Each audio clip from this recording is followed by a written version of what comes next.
Coach Pearson, he coaches our secondary guys. Coach Baird coaches our outside linebackers. And Doc, is Doc here? Doc, why are you sitting down there? Joe, how you doing? You know, I want to thank those guys for everything they do.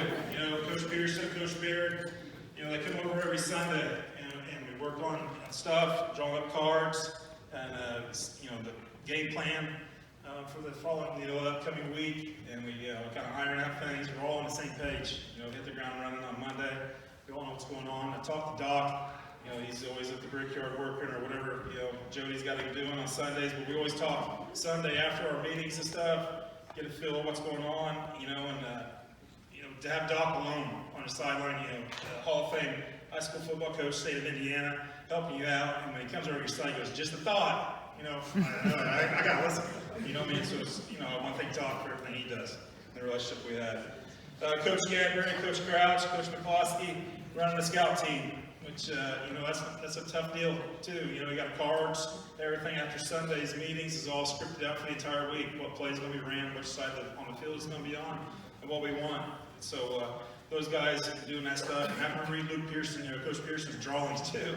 You know, some days you go, what the heck are you guys doing? You go look at the card, and it's like, oh, man. Yeah, Luke drew that one. You know, everything. It's just it's all around team effort on all ends and all spectrums of this game. A few stats here, defensive wise. As a defensive unit, you know, we gave up 8.02 points per game. Number 1 in Class 2A. Number 4 in the state overall. Defensive takeaways 41, which is a school record. Defensive points given up 121. For the entire season. It's a school record. It's also a Sagamore Conference record. 175 tackles for loss. It's a school record. One that, you know, unfortunately our name won't be next to it, but in the state game, there's a state record set for Eastbrook, 7 punts in a game. In a state championship game, that's a record because of us. So that's a pretty good one, too. The thing up here says keep it brief, Brunes, but it's not going to happen today. So they always talk about, you know, offense has got all these stats, you know, and he's wanting me to help him get, you know, we're fixing the stat board stuff. He's like, how's the defensive stats at? Where's the records at? So we're going to talk about the defensive guys real quick. As I call your name, come up here and we'll kind of recognize you guys real quick. This is kind of our beef package, guys. Okay, Casey Foster, Max Johnson, come up. These two didn't play very much. They played a lot of offense on any other regular season. You know, in years past, these guys have been starters, you know, and played a lot of minutes. But these guys were our beef package. So I want to commend those guys. Lots expected of these two. Stairs right there in front of you.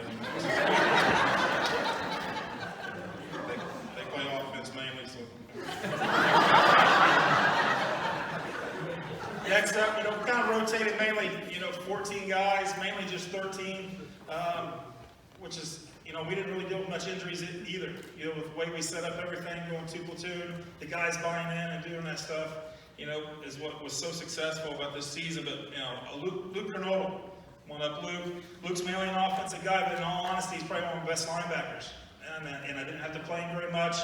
And it's a funny story about Luke. You know, Andrew was sick one week. And Luke kind of rotates in there with Josh and Andrew, and all year he's been in my ear. I'm fresh. I don't care if you're fresh.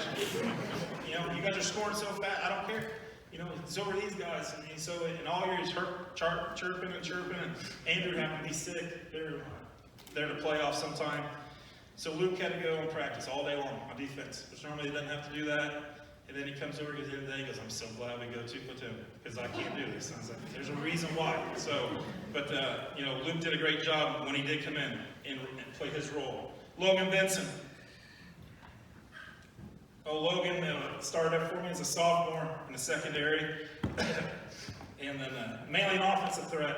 Okay, and the way we set things up this year, Logan's, you know, one of the better DBs, but there's really no need for run teams. You know, when we're facing run teams, really use Logan, so we're trying to save him because Logan's a Ferrari. He's not a tank. So, you know, we got to take care of some of these guys and make it through the season. Okay. So, and that's just what we did. But Logan was always, we played us passing teams, Logan shut down their best guy, and Taylor got a hell of a steal, I believe, with getting Logan.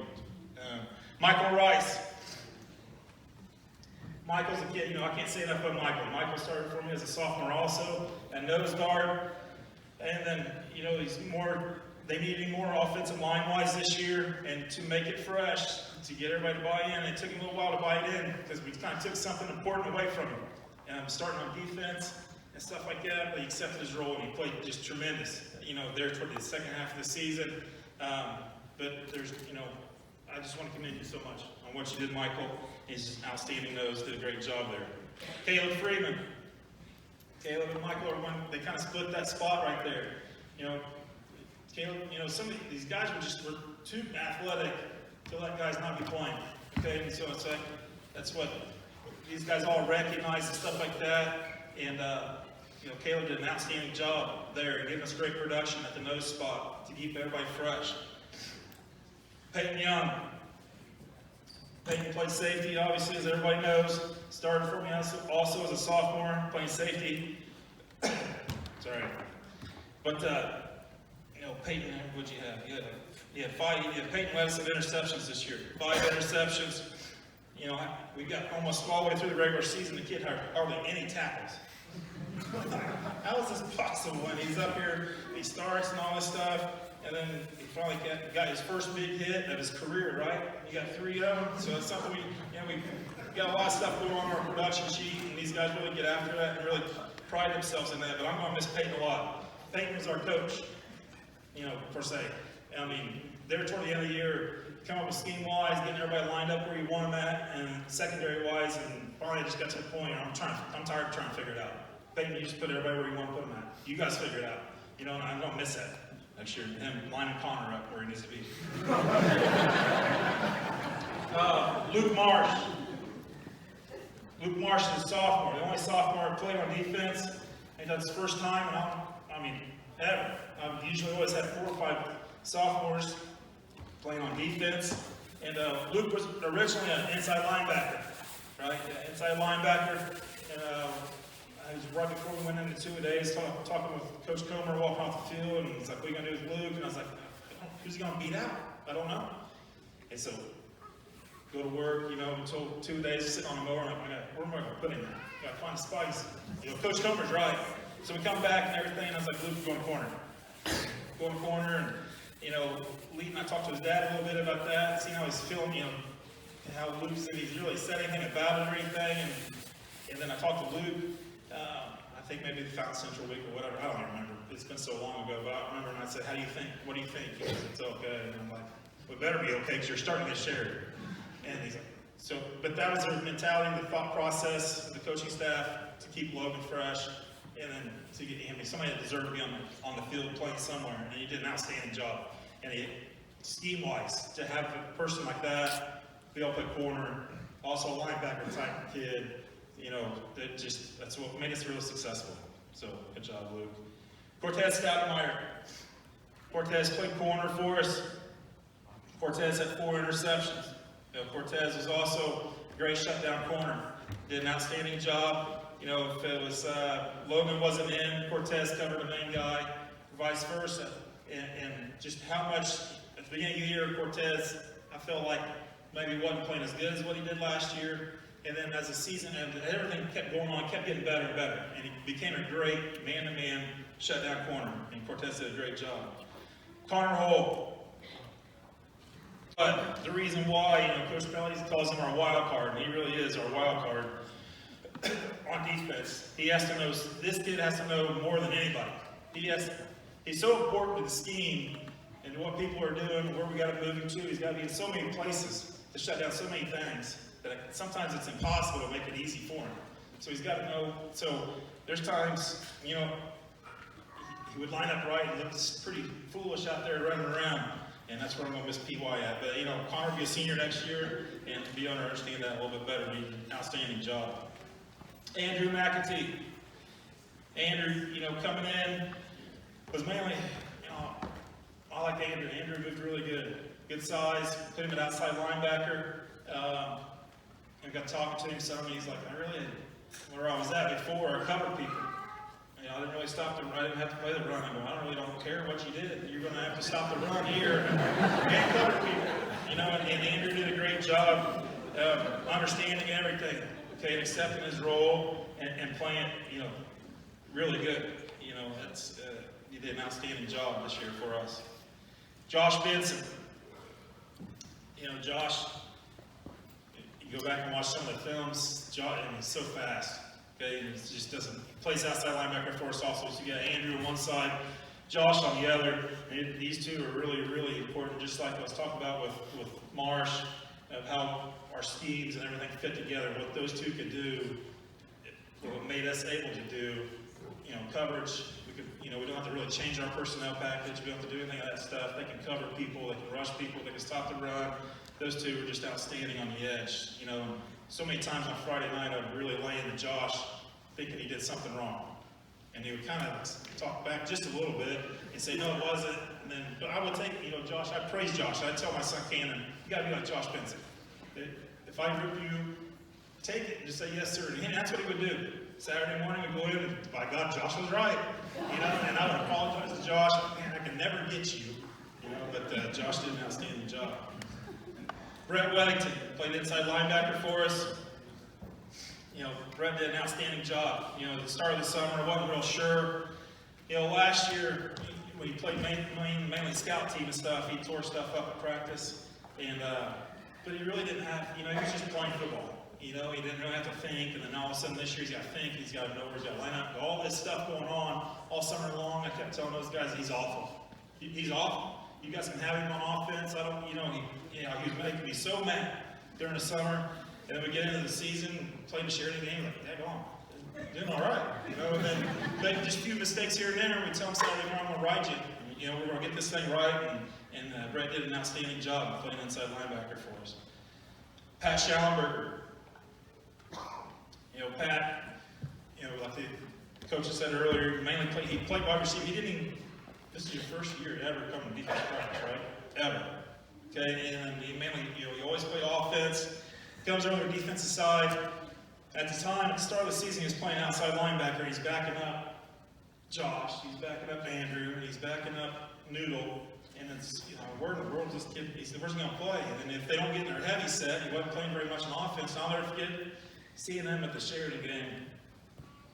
And he didn't play a whole lot. He was playing outside linebacker at the time with us. And I texted him on the weekend before Harrison and said, hey, study the films. You're going to D-tackle. And he didn't care. It's just whatever it was to get on the field. But, those positions kind of interchange. And then he did an outstanding job there. And he had a heck of a season. Was third on production. 17 tackles for loss. He tied the school record for five fumble recoveries in a season. And can't say enough about what Shally did. Dietz Holdorf. I wish I had this kid for 4 years. But I'll tell you, Dietz did an amazing job. Same deal. So not only did Shally down at the outside linebacker, so was Dietz. So you had all this talent. Coach Barrett was hoarding over there, with these guys. And so we kind of moved everybody around, and that's what we really just went with. Played a lot of linebackers everywhere.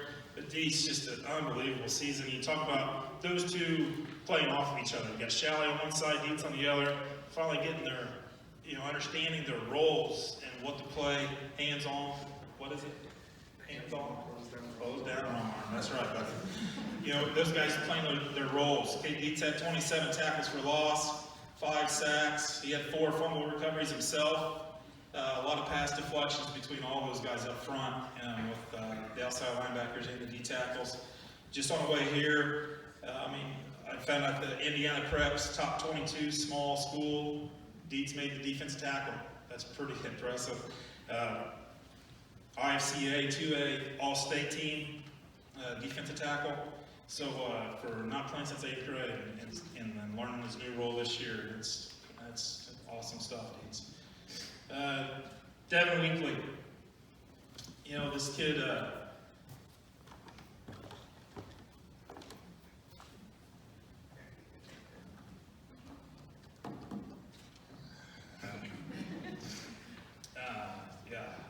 sorry. I've known, been best friends with his dad and his mom, and watching, Devin grow up and stuff, but just an outstanding job. You know, Devin broke the school record, solo tackles in the season, the 112, total tackles in the season, the 175.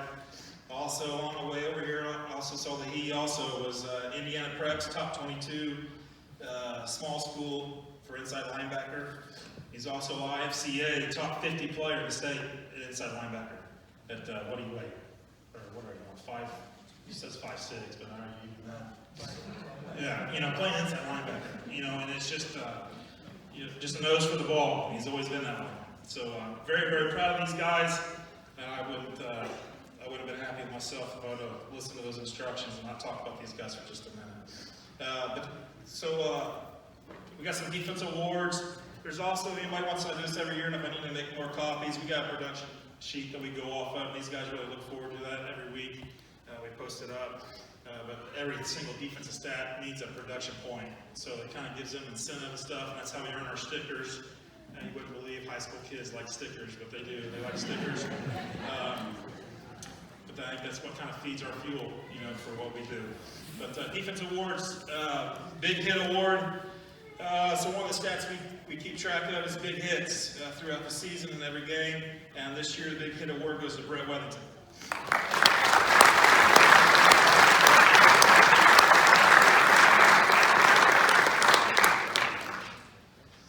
Men and Hooney Award. This goes to a senior. I mean, gosh dang, this year it's a hard year to even come down to picking anybody. All these guys deserve something, but somebody that really stands out to you and willing to do anything. That disrupts every single one of these guys. And the main reason why I kind of thought of this is he didn't get the regular season. So many guys got so many different accolades at the end of the regular season, and it just kind of changed, and everybody kind of grew up. You know what I mean? Everybody just kind of grew up, got first team guys. Some guys didn't make first team all conference, didn't all of a sudden make these all state teams. And I think that just shows the talent all across the board. So that's kind of my mindset going this way, and it's detail north.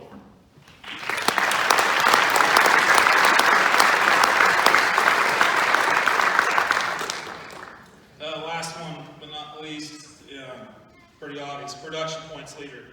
This kid had 458.5 points production. Just kind of give you just an idea. Last year's winner had 383.5.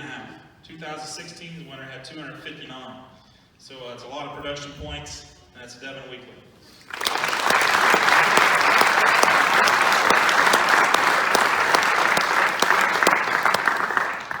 Devin also gets a plaque right here for his 2 school records he broke also.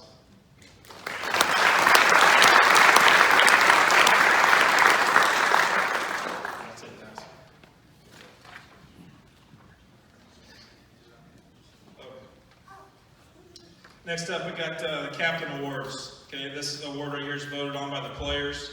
It's for who best represents WeBo football and what it's about, and who you want to represent your team. Okay, who gave the absolute and everything they had during their time here. And this was voted on by their peers. It's Devin Weekly and Peyton Young.